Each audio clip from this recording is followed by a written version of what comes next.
Cyberpunk Edgerunners, an anime that released a few years ago that I neglected to watch because I thought it was mid. After all, it was based upon Cyberpunk 2077, which actually was mid at the time. But fast forward to Thanksgiving dinner, and my brother tells me about this show and recommends that I watch it. So I suggested, why don't we watch it together? I don't think that would be a good idea. Why?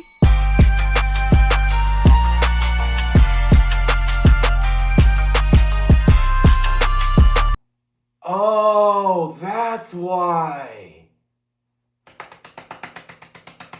Jay, what the fuck? Cyberpunk Edgerunners is basically what happens when capitalism falls and Fred finally takes over the entire world. Without going too much into the lore, essentially everything sucks. The world has essentially been destroyed and is left into nothing more than a desolate wasteland. And somehow, Night City is worse. Yet despite this, the world is actually really damn cool. It's got this future aesthetic, which reminds me a lot of the Future Timeline and Back to the Future and Blade Runner 2049. But something Cyberpunk actually manages to do is construct a universe in a way that is so fleshed out that it actually feels as if it could become a part of our own world one day. Speaking of the world building in this show, with its tight pacing, does a lot more showing than telling. It shows us the different economic classes and provides us a cautionary tale of why you should be getting premium health insurance. Because firstly, we have the LinkedIn professionals. They're basically the heads that run the organizations of the world, which have all the power. However, because war is great for the economy, they are constantly fighting amongst each other to see who is the edgiest. Wait a minute, there was someone else who said war was great for the economy, but I can't quite put my finger on it. Then there is the middle class, which consists of the Arasaka students making a career out of themselves one day. Now, I think this class can actually be split in half, because there's one end of the spectrum who got in on their parents' rich dime, and then there's the other half who simply go into debt to climb the corporate ladder in hopes of making a future for themselves. And I mean, they'll probably be fine, as long as you don't go for a computer science degree or some shit. Next up, you got the individual contractors, or as I like to refer to them as, DoorDashers. Because you see, these guys will essentially do anything to fulfill whatever contract they are assigned. And they don't even need a resume. As long as they are willing to do what it takes, stroke who needs to be stroked, you will be just fine.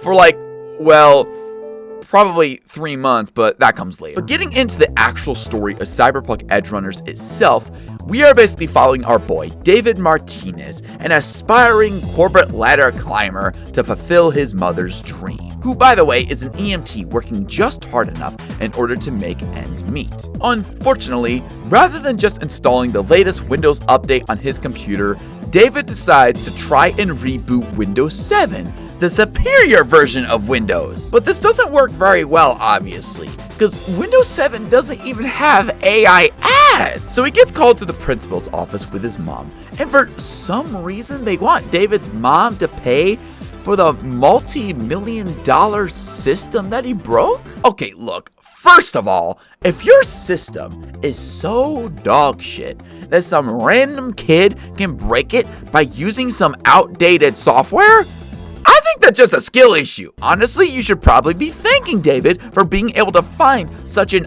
obvious exploit in your software. And secondly, why is a software upgrade so damn expensive that it can put people's literal lives in financial ruin? Like, could you imagine if to run Windows, you needed a monthly subscription despite having already paid for a fully functioning license?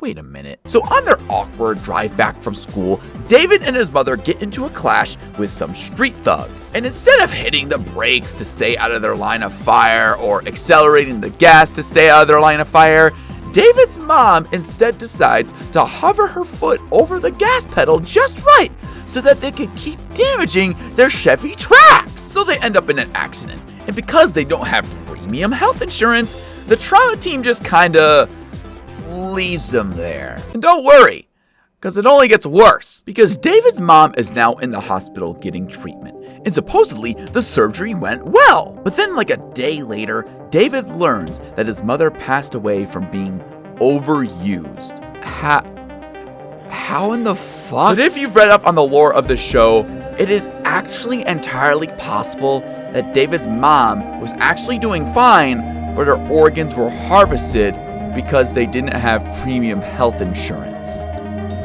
Yeah.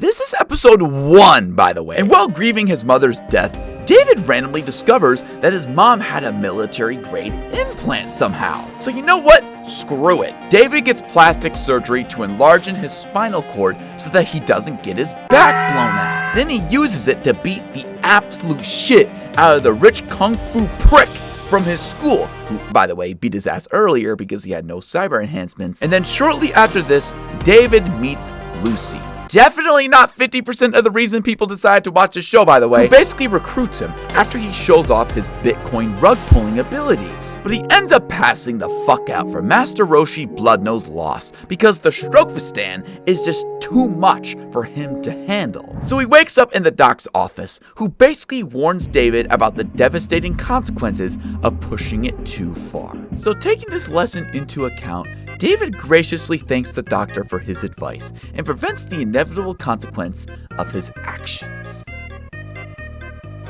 So Lucy takes David to the moon, and they just have a holly jolly wholesome time. And Lucy tells David about her dream, that one day she will be able to go to Denny's. But they get interrupted by the Edgers crew. Let us introduce them. Firstly, we got Maine, the leader of the Edgers, the hardest and strongest member of the crew. Secondly, we got Dorito, the masculine female I deadass thought was a male when I first watched the show, I will not lie, who is also Maine's lover. I mean, hey, we all have our own interests, man. I can't really judge. Thirdly, we got Pilar, the certified gooner of the gang. Big ol' grippers on his hands meant to do nothing but enhance his latent abilities. Stay fucking hard! Also, we got Lucy, certified hospital chair lady. Essentially, the reason Maine and his crew interrupted David's wholesome episode with Lucy is because it turns out the random military-grade implant that David decided to just throw inside of him was actually meant for Maine. But they can't exactly just rip it out of him, so they decide that he'll just have to become a part of their cyber-stroking crew and slowly pay his way. So David begins his first mission, where all he needs to do is take some data from a rich gambler who just lost his parlay because Jake Paul lost against Anthony Joshua. So as he drowns his sorrows in Capri Sun, David steals the car keys to his Lambo so that they can track his valuable trafficking data and sell it to Google Maps. But unfortunately, bro's gooning streak isn't very big, so he catches them trying to take his data, so they gotta skedoodle out of there. What ensues is a chase sequence, where David essentially uses the Strokefistan hacks to drive like Franklin from GTA 5. The only difference is, bro gets the bloodiest nose known to man every time he activates his abilities and ends up destroying the car. But at least they escaped, so the mission is successful. But actually, not. Because it turns out, taking a dude's car to track his trafficking data only really works if they don't know about it. So the data immediately becomes outdated. So then, David has his certified anime training arc, getting stronger, getting faster, getting smarter, and becoming a better and better edger. So the Avengers finally assemble, having their first aura farming walk, until eventually...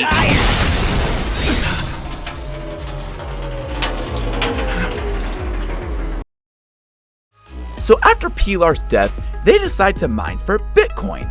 Now, how will they do this, you might ask? By trapping one of the members on the notepad list, Tonica, and invade his mind to find the optimal investment time. And the way they managed to do this was by using his Rule 34 artist to bait his gooner ass into coming out in the open. This is also where David is warned once again about cyber psychosis, but bro thinks that he is built different, despite having gotten about 18 bloody noses and passing the fuck out multiple times while using the Strophestan. But yeah, you go, David. I'm sure you can surpass your limits and show the world how special you truly are. However, it is also around this time where Maine starts becoming a fortune teller because he punches the absolute shit out of Kiwi. And at first, you might think this is a bad thing. However, Kiwi would later go on to betray everyone for a $20 iTunes card. And before she can even figure out what to do with that dog shit, she dies from the boss she betrayed her friends for. Like, I'm sorry, but am I supposed to feel bad? You get what you deserve, dude. And Maine could tell the entire time. What an absolute Giga Chad. Even in the midst of cyberpsychosis, my boy is still based as hell. But remember when I said that they wanted to use Tonica to mine Bitcoin at its lowest price point? Well, it turns out he bought that shit back in 2019 instead of 2018. So in other words, it is completely worthless! Lucy also discovers that Arasaka is low-key targeting David because he kinda punched the shit out of the rich kung fu prick earlier with military-grade weaponry, while there were security cams, so they kinda took notice. So like the big brain genius she is, she decides to delete the data by killing Tonica. But unfortunately, he has platinum health insurance, so his death immediately notifies the trauma team of his location and everyone is cooked. Because Maine and his Dorito end up getting trapped, and she dies right in front of him, which causes him to go fully insane and just start killing everyone. David eventually shows back up again to back him up, but Maine can tell that the Grim Reaper is calling his name. Stroking is what you do best, right? Well, stroke as far away from the city as you can. You could do that for me, right, David? Yeah, I get it, man. You want me to keep stroking inside the city? Well, don't worry. I won't let you down! No, you dumbass! I said to...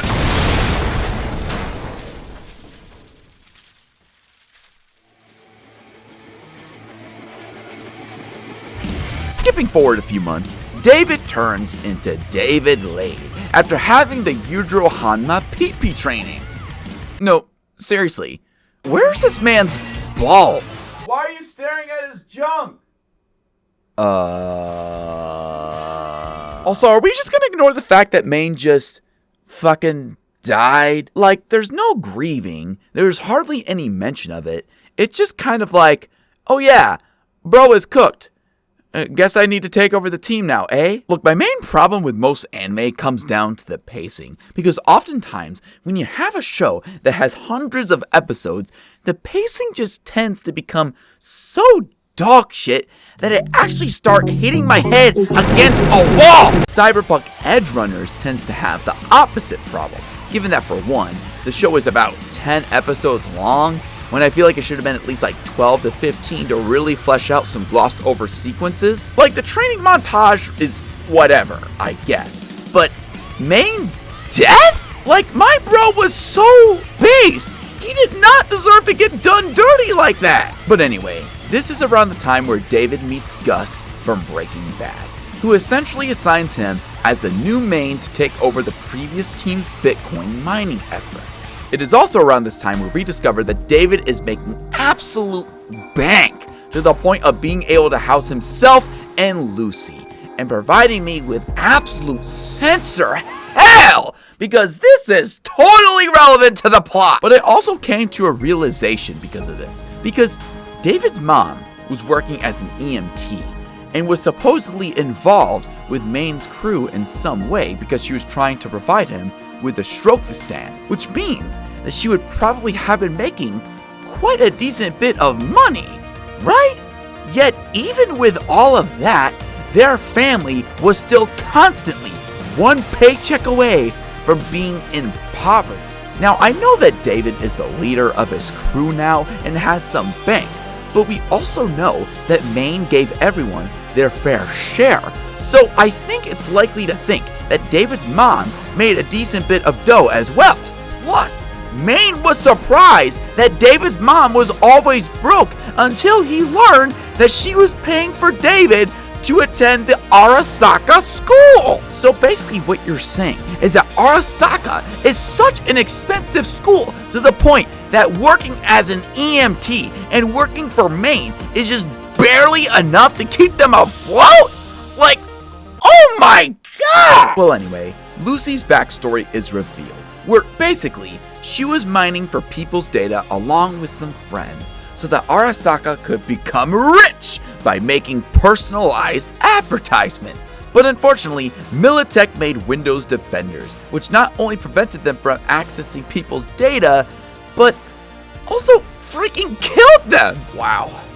If only y'all used the sponsor of today's video, NordVPN! So Lucy and the other data miners decide that enough is enough, and they are gonna escape the facility and mine data for their own profit. But unfortunately, only Lucy managed to escape. So once Lucy is done telling that story to David, David receives his third warning about cyberpsychosis, the same warning that Maine got before he became absolutely based. And if that wasn't enough, David accidentally kills a mom, freezes up in a mission with Rebecca because he was already losing it, yet he refuses to acknowledge it because he thinks he is the main anime protagonist, when in reality, that is actually V! Even when bro passes the fuck out and ends up on Doc's chair for the 1000th time at this point and gets another warning about cyberpsychosis, he tries to brush it off again! And bro is tweaking so hard that he picks up the Doc like a ragdoll, ready to rip this dude's head off if he doesn't get his vape back! He can quit anytime he wants to, by the way. And you want to know what's worse? The regular dosage wouldn't even do anything for David anymore. He needs a 9 times regular dosage just to do something. David Lay! How delusional can you be? So Lucy and David have an argument between David's hubris and Lucy's lack of communication. Because you see, remember when Lucy killed Tonica by deleting his data and flatlining him? Well, she never told David about this because she kinda single-handedly led the trauma team to their location, which resulted in Maine and Dorito's death. And she doesn't want to tell David this information because it would probably end up breaking up their relationship. We're also gonna ignore the fact that Lucy is 20 and David is 17, by the way. But look, at this point, what do you have to lose? David is going into cyberpsychosis, and it's clear that deleting the data off Tonica's hard drive didn't do shit because people are still going to go after David. I mean, he punched a rich kid in a highly secure and monitored school with military tech. Someone was going to flag that shit sometime soon, and there is simply no stopping that. It is simply futile, and you need to band together right now to figure out some way to get through this situation. But instead of doing that, she basically leaves the oven on max before leaving the house and seals everyone's fate by going after one more data miner, turning off her Life 360 and getting kidnapped by Gus Fring from Breaking Bad so that David can no longer find her! Fuck! Speaking of Gus, he sends David and his crew on a suicide mission where they get surrounded by Militech. And the reason he decided to do this is because he wants to use David as an experimental subject for the cyber skeleton armor. So David gets a call from Lucy. But in actuality, it is just Gus using a voice mod to sound like Lucy, who basically tells David that she believes in him and that he should throw on the armor to save his friends. But Lucy would never say that. She doesn't believe in him. And David realizes that this is a ploy and most likely a trap to convince him to put on the armor. But anyway, oh, hold on, getting another call from Lucy. David laid. David, the armor is a trap. Don't put it on. One sec, Lucy Doocy, booting Spotify. Wait, did you say don't put on the armor? Because I kinda already did. Oh no! Did Gus manage to trick you with voice mod? Well, no, I could tell he was using voice mod. Wait, but then Why did you put on the armor? Well, I don't know, man. It just looks cool. And it low-key reminds me of Armored Core 6.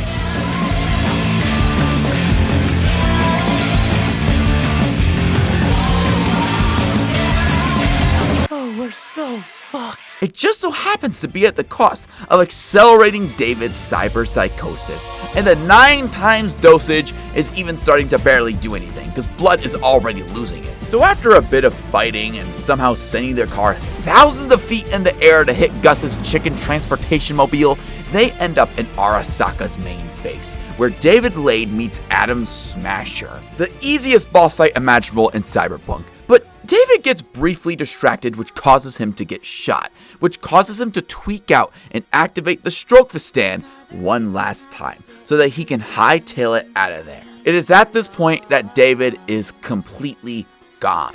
But luckily, Lucy is able to bring him back with the power of love.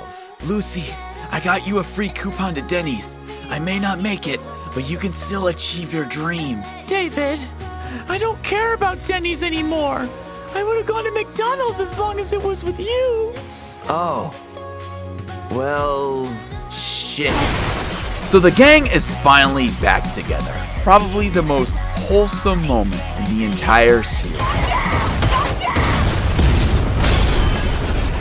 Rebecca! Rebecca didn't deserve to go out like this, dog.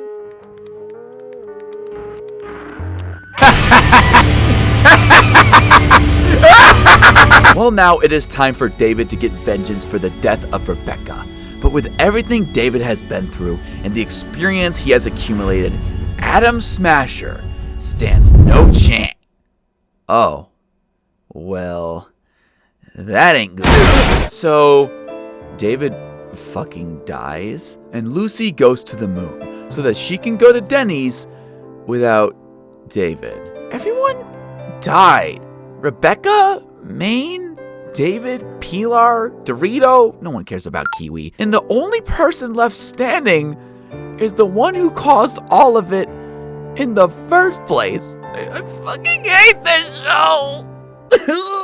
But that is basically Cyberpunk Edgerunners. Honestly, if you're looking for a show that masterfully builds up a world with really likable characters, storylines, music, great animation, and much more, then I'd say that this is a show for you. You just gotta get over the one small, teeny tiny fact that everyone basically dies. But hey, at least the adventure was fun while it lasted. And there's apparently gonna be another season with fresh new characters to kill off as well, so how fun is that? And in all honesty, though I complained about the pacing of the show being 10 episodes long, the amount they managed to achieve within those 10 episodes is honestly quite impressive. Having built up these characters to the point that we legitimately care about them and want to see them succeed in such a short time frame is no small feat, especially when you compare it with some other shows which try to achieve the exact same thing. But that is a video for another time. Thanks for watching.